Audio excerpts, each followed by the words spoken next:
40 దినాలు భూమి మీద ఆయన 11 పర్యాయములు శిష్యులకు కనబడి ఒలీవల కొండ మీద ఆయన ఆకాశం వైపు చేతులెత్తి వారిని దీవించి ఆయన ఆరోహణం అయిపోయిన దినాలు. ఆయన ఆరోహణం అయిపోయిన తరువాత ఆ ప్రాంతంలో ఎంతో మంది ఆ యేసుక్రీస్తు ప్రభు ఆ యొక్క శిష్యులు గొప్ప పరిచర్యని చేసినట్లుగా మనం చూస్తున్నాం. అయితే ఆ కాలంలో అనగా 15వ శతాబ్దానికి వచ్చేటప్పటికి ఆ ప్రాంతానికి సౌలు అని పేరు కలిగిన వ్యక్తి గమలీయేలు పాదాల దగ్గర విద్యాభ్యాసం చదివి 5 ధర్మశాస్త్రముల పట్ల క్షుణ్ణమైన అనుభవాన్ని కలిగిన వాడై ద్వితీయోపదేశ కాండము 17వ అధ్యాయం ప్రకారం యేసుక్రీస్తు ప్రభువారు మనుష్యుడే తప్ప ఆయన దేవుడు కాదని, యెహోవాయే దేవుడని దేవుడిని అర్థం చేసుకునే విషయంలో ఒకంత పొరపాటు కలిగి స్తెఫను యొక్క మరణానికి సమ్మతించిన వాడు సౌలు. ఆనాటి నుండి మరి ఏమనుకున్నాడో ఏమో, యేసుక్రీస్తు ప్రభువుని అంగీకరించిన వారిని, ఆయన ఎదుట ప్రార్థించే వారిని, ఆయన దగ్గర మొర్రపెట్టే వారిని చంపడం మొదలు పెట్టాడు. ఎంతటి దారుణం అంటే మోకాళ్ళ మీద ఉన్న వారిని వెనకాల బల్లాలతో పొడిచి చంపేవాడు. దేవునిని ఆరాధిస్తున్న వారిని జుట్టు పట్టి ఈడ్చి బయటికి తీసుకొచ్చి కొరడాతోనూ గుర్రాలతోనూ తొక్కించేవాడు, హేళన చేసేవాడు, అపహాస్యం చేసేవాడు. అలాంటి సౌలు ఒకరోజు తన యొక్క దురవస్థితిని ఎంతగా పేటరేగిపోయాడంటే, దమస్కులో దేవుని శిష్యులు ఉన్నారని, అనగా యేసుక్రీస్తు ప్రభు వారి యొక్క శిష్యులు ఉన్నారని, ఆ శిష్యులను ఏ విధము చేతనైనను సరే పట్టి బంధించి దేవునికి ఆ యొక్క రాజునకు అప్పగించాలని రోమా సామ్రాజ్యంలో వారందరూ శిష్యులు ఆ యొక్క దోషులు అని చెప్పడానికి ఒక పత్రమును కలిగిన వాడై, అనగా శిక్షార్హత పత్రమును కలిగిన వాడై దమస్కుకి బయలుదేరాడు ఒక 10 మంది పరివారంతో. మనందరికీ తెలుసు, అతడు హృదయం అంతా చెడుతో నిండిపోయింది. యేసు దేవుడు కాదు, ఆయన మనుష్యుడు, ఆయన మనుష్యుడే తప్ప దేవుడు కాదు.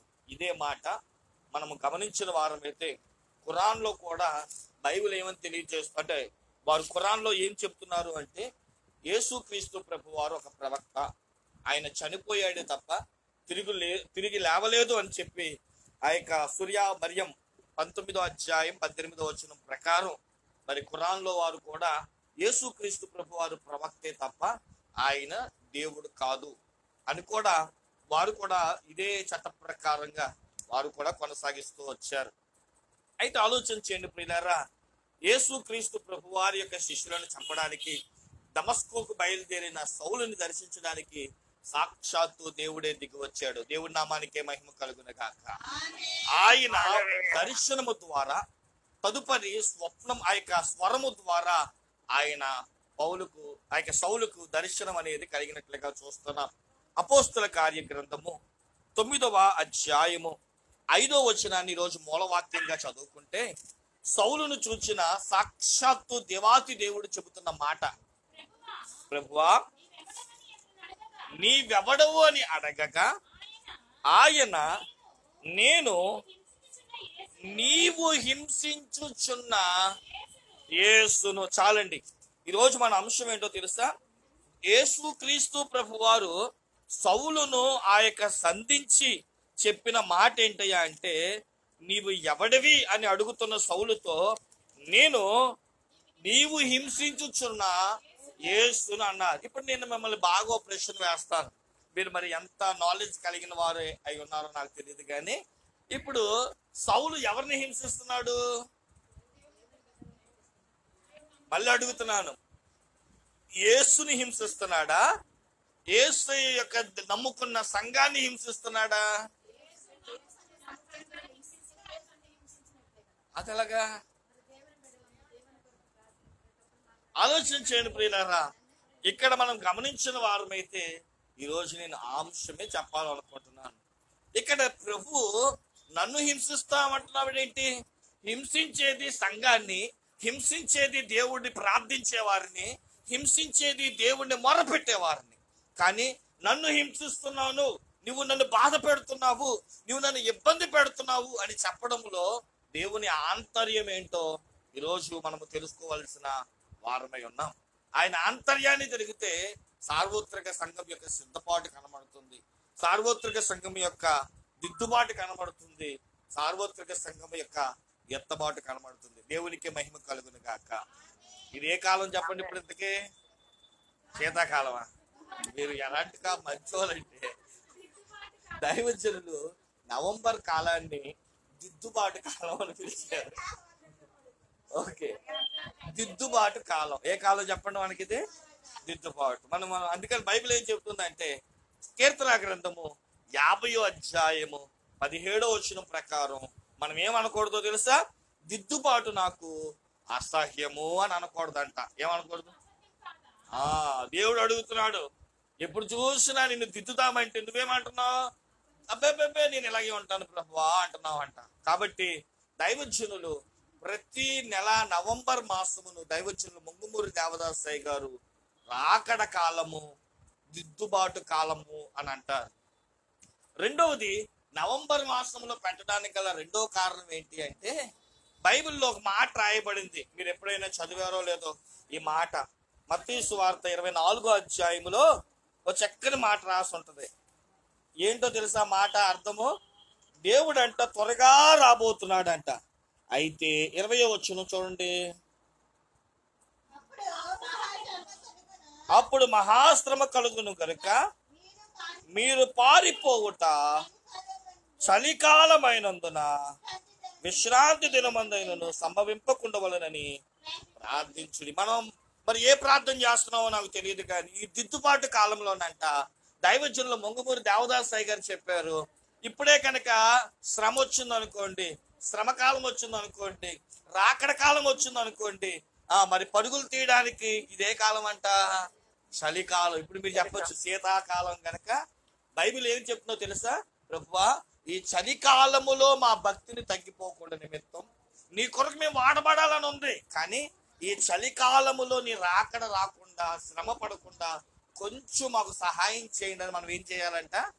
ప్రార్థన చేసుకోవాలంట. కాబట్టి ఈ నవంబర్ మాసము చలికాలమునకు ఆరంభ కాలము కనుక మనం ఇప్పటి నుంచి ఏం ప్రార్థన చేయాలంటే, ఈ నీకు శ్రమ పడాలని ఉంది, కానీ చలికాలం కాబట్టి నేను ఒకవేళ నా శ్రమను తట్టుకోలేనేమో కనుక నీ రాకడ కొంచెం ఆలస్యం చేయండి ప్రభు అని ఈ 3 నెలలు కూడా ఏం చేయాలంటే మనం ప్రార్థన చేసుకోవాలి. ఓకే, అక్కడ పక్కన పెట్టేద్దాం. ఇప్పుడు నేను చదవబడిన మాటలో ఏంటో తెలుసా? హింసించేది సంఘాన్ని, హింసించేది దేవుడి బిడ్డలను, కానీ నన్ను హింసిస్తున్నావు అని యేసు క్రీస్తు ప్రభువారు సౌలుతో చెప్పడంలో ఆంతర్యం ఏంటయ్యా అంటే, 3 ఆంతర్యాలను మీ ముందు నేను పెట్టాలని ఆశపడుతున్నా. నంబర్ 1, ప్రభు తన ఆంతర్యం ఏంటో తెలుసా? మనం అందరము కూడా ఆత్మ సంబంధమైన మందిరాలము, మనమందరము కూడా ఆత్మ సంబంధమైన సంఘ బిడ్డలము, ఆత్మ సంబంధమైన వారము గనక ప్రభువును ఒక మాట నా చెప్పొచ్చు. చదవండి ప్రియులారా, 1 కొరింథీయులకు రాసిన పత్రిక 12వ అధ్యాయం 12వ వచనము, ఎఫెసీయులకు రాసిన పత్రిక 1వ అధ్యాయం 22-23 వచనాలు, కొలస్సీయులకు రాసిన పత్రిక 1వ అధ్యాయం 18వ వచనాలు. ఒక్కొక్కరు ఒకటి తీయచ్చు, నా ఇంకా చూసి తనకే కొట్టుకోక్కర్లా. 1 కొరింథీ 12:12 ఒకరు చదవండి.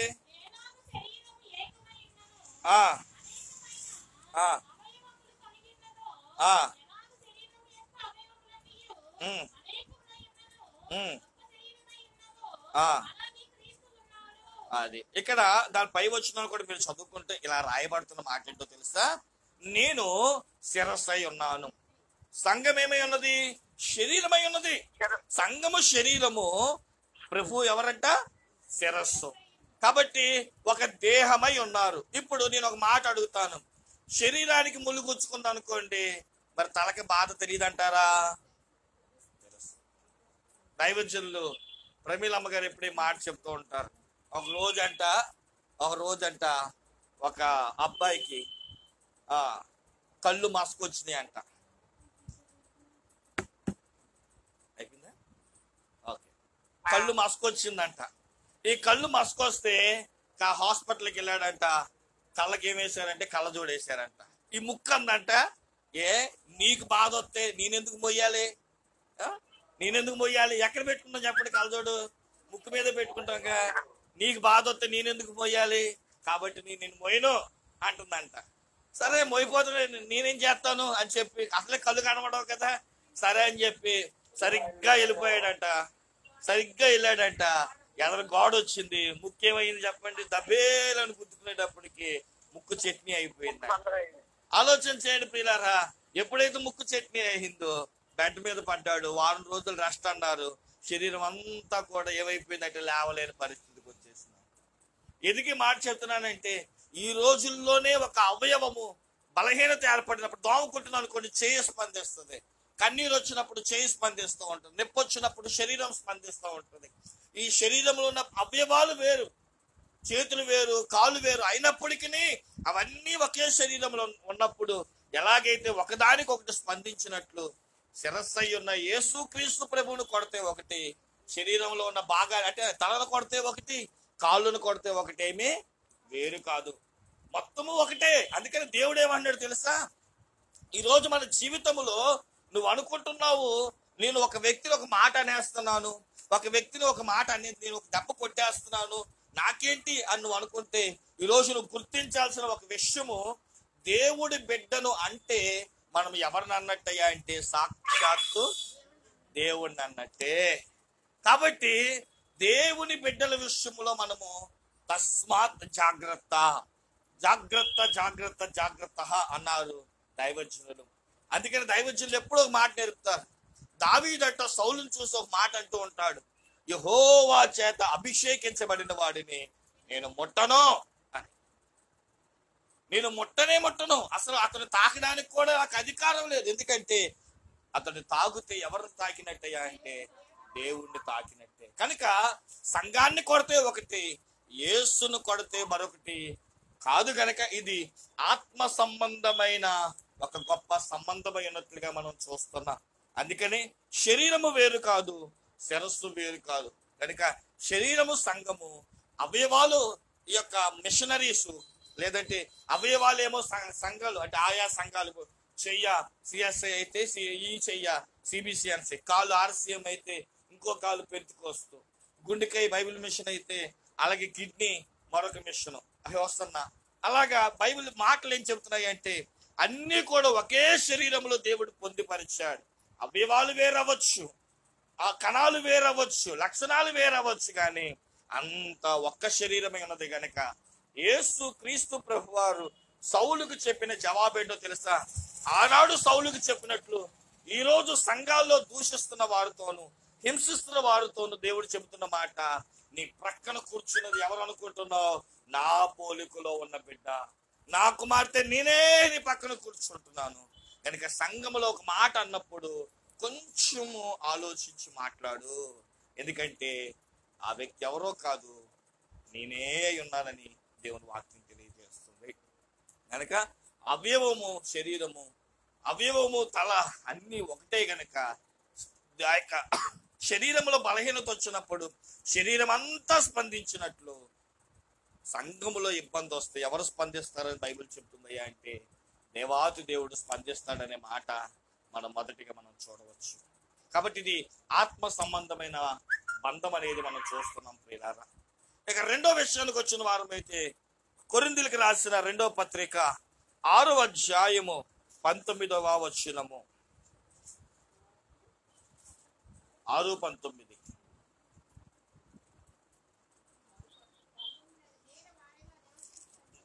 నేను వారిలో నివసించి సంచరింతును, నేను వారి దేవుడైన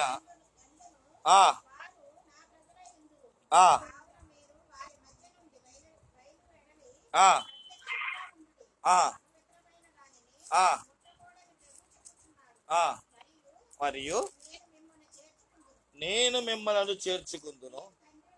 వినండి, నేను మీకు తండ్రినయ్యుందును, మీరు నాకు కుమారులయ్యుందురు. ఇక్కడ రెండో బంధం ఏంటో తెలుసా? రక్త సంబంధం. దేవుడికి మనకున్న సంబంధం ఏంటో తెలుసా? తండ్రిని కొడితే కొడుకు వచ్చినట్లు, కొడుకుని కొడితే తండ్రి రాడా? ఆలోచించండి. ఈ రోజుల్లోనే కొడుకుని కొడితే ఎవరు వచ్చేస్తున్నారంటే తండ్రి, మా అబ్బాయిని ఎందుకు కొట్టావు అని వచ్చేస్తున్నారు. కానీ ఇప్పుడు ఎవరిని కొడుతున్నాడు సౌలు? ఎవరిని చంపుతున్నాడు? ఎవరిని హింసిస్తున్నాడు? సాక్షాత్తు ఆయన పోలికలో ఉన్న మనిషిని, ఆయన రక్తము చేత కడగబడిన వ్యక్తిని, ఆయన రక్తములో తండ్రి యొక్కయు కుమారుని యొక్కయు పరిశుద్ధాత్మ నామములో రక్షణ పొందిన వ్యక్తిని తాకుతా ఉంటే దేవుడు మౌనంగా ఉంటాడని ఎలా అనుకుంటున్నారు? కాబట్టి ఇక్కడ రెండవ సంబంధము తండ్రి కుమారుల సంబంధం మనకు కనబడుతుంది. దీనిని రక్త సంబంధం అంటారు గనక ప్రభువుకి మనకున్న బంధము తండ్రి కుమారుల యొక్క సంబంధము రక్త సంబంధం అన్నట్లుగా మనం చూస్తూ ఉన్నాం.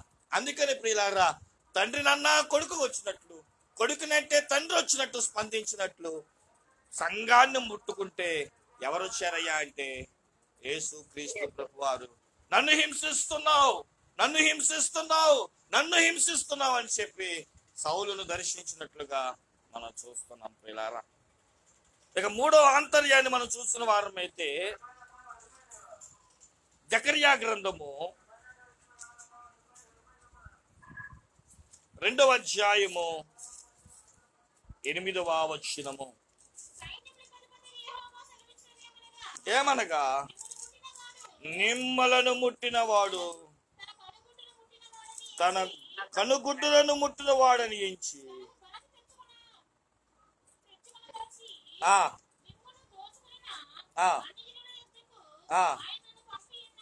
అదే. కాబట్టి ఆలోచన చేయండి, ఇక్కడ మనకి మూడోది ఏం కనబడుతుందంటే వాగ్దాన సంబంధం కనబడుతుంది. దేవుడు ప్రామిస్ చేస్తున్నాడు సంఘాన్ని. దేవుడు మీకు దీవెనిస్తూ ఒక మాట చెప్తున్నాడు, మిమ్మల్ని ఎవరైనా ఒక మాట అన్నా నేను చూసుకుంటా. అంత మాత్రమే కాదు, నిన్ను ఏమైనా చెయ్యాలి అనుకున్నవాడు ఏం చేస్తున్నాడో తెలుసా? నీకు తెలియకుండానే నిన్ను ముట్టినవాడు ఎవరిని ముట్టుకుంటున్నాడంట? చెప్పాలి, దేవుణ్ణే ముట్టుకుంటున్నాడు. ఇంకా బాగా చెప్పాలంటే నిన్ను ముట్టినవాడు నా కనుగుడ్లను ముట్టినవాడు. ఇది వాగ్దానము. దేవుడు ఎందుకు స్పందిస్తున్నాడు? నిన్నంటా ఉంటే దేవుడు ఎందుకు ఆయన వచ్చి నా కుమారుడా అంటున్నాడంటే మనకున్న మూడవ సంబంధము వాగ్దాన పూర్వమైన సంబంధం అన్నమాట. కాబట్టి వాగ్దానం చేసిన వాడు నమ్మదగిన వాడు. మరి ఈ వాగ్దాన పూర్ణుడైన మన ప్రభు నీకేమైనా వాగ్దానం చేశాడా? మనం వాగ్దాన కార్డులు జనవరి నెలలో తీస్తూ ఉంటాం. మళ్ళీ ఇంతవరకు ఎంతమంది ప్రార్థన చేశారు, ఎంతమంది దాని గురించి ప్రార్థిస్తున్నారు? మనకి ఒక ఆవిడ అంటుంది డిసెంబర్ 31వ తారీఖున వచ్చి, అయ్యగారు దేవుడు నాకు వాగ్దానం చేశాడే కానీ ఏమీ నెరవేరలేదండి అని చెప్పి కార్డు తీసుకొచ్చింది. నేను అన్నాను, అదేంటమ్మా అలా నెరవేరకపోవడం ఏంటి? ఎంతసేపు ప్రార్థన చేశాడు? ప్రార్థన పోడా, జనవరి 1వ తారీఖు తీసి బుక్లో పెట్టా, మళ్ళీ ఇప్పుడే తీయడం. కాబట్టి వాగ్దానం చేసిన వాడు నమ్మదగిన వాడు గనక ఆ దేవుని ఎదుట మనం వాగ్దానాలు ఎత్తి ప్రార్థన చేయాలి. ఇస్తానన్నవాడు యువక మానుడని భక్తులు పాట పాడినట్లు. కాబట్టి మనం జీవితంలో కూడా మన దేవుడు మనకి ఒక వాగ్దానం చేస్తున్నాడు. ఈరోజు ఏంటో తెలుసా? నువ్వు హింసించబడుతున్నావు నేను చూస్తున్నాను, బాధించబడుతున్నావు నేను చూస్తున్నాను. ఇక నుంచి ఎవడైనా నిన్నేమైనా అన్నా ఎవరిని అన్నట్లే అంటే నన్ను అన్నట్లే. నిన్ను ముట్టినవాడు నా కనుగుడ్లను ముట్టిన వాడితో నేను నీకు వాగ్దానం చేస్తా అంటున్నాడు. కనుక ఒకటి ఆత్మ సంబంధమైన బంధం కనబడుతుంది, రెండవది శరీర సంబంధమైన బంధము కనబడుతుంది, మూడవది వాగ్దాన పూర్ణమైన బంధము కనబడుతుంది. అందుకనే వెంటనే సౌలును గుడ్డివాడి చేసి తనలో ఉన్న అహమంతా తీసివేసి అతడిని మనం 6వ వచనం చదివేటప్పుడు ఏమన్నా ఉంటుందో తెలుసా? ఇప్పుడు నన్ను ఏం చేయమంటావు అనే స్థితికి సౌలును తీసుకొచ్చినట్లుగా మనం చూస్తున్నాం. అందుకని అననీయ ప్రవక్తతో 9వ అధ్యాయం 15వ వచనంలో అంటాడు, అతడు నా సాధకమై ఉన్నాడు, అతడు నా పాత్ర ఉన్నాడు, ఇక నుంచి నా కొరకు వాడబడతాడు, నా గురించి ఏంటో తెలుసుకున్నాడు, నా కృపను తెలుసుకున్నాడు, నా దీవెను తెలుసుకున్నాడు గనక అతనికి నేను వాడుకుంటాను. ఇంతవరకు తెలుసో తెలియక హింసించాడు, తెలుసో తెలియక గర్వించాడు, ఇక నుంచి సంఘములో ప్రియముగా ఉంటాడు, సంఘ బిడ్డలతో ఆత్మీయంగా ఉంటాడు, సంఘ క్షేమాల కొరకు ప్రార్థిస్తాడని చెప్పి మార్చుకున్నట్లు ఈ రోజు మీ కుటుంబాన్ని, మీ ఆరోగ్యాన్ని, మీ స్థితిగతులను దేవుడు మార్చి ఆయన పనికై బహుబలముగా వాడుకునే కృప దేవుడు మనకి, మన కుటుంబాలకి, మన పరిచర్యకు అనుగ్రహించును గాక.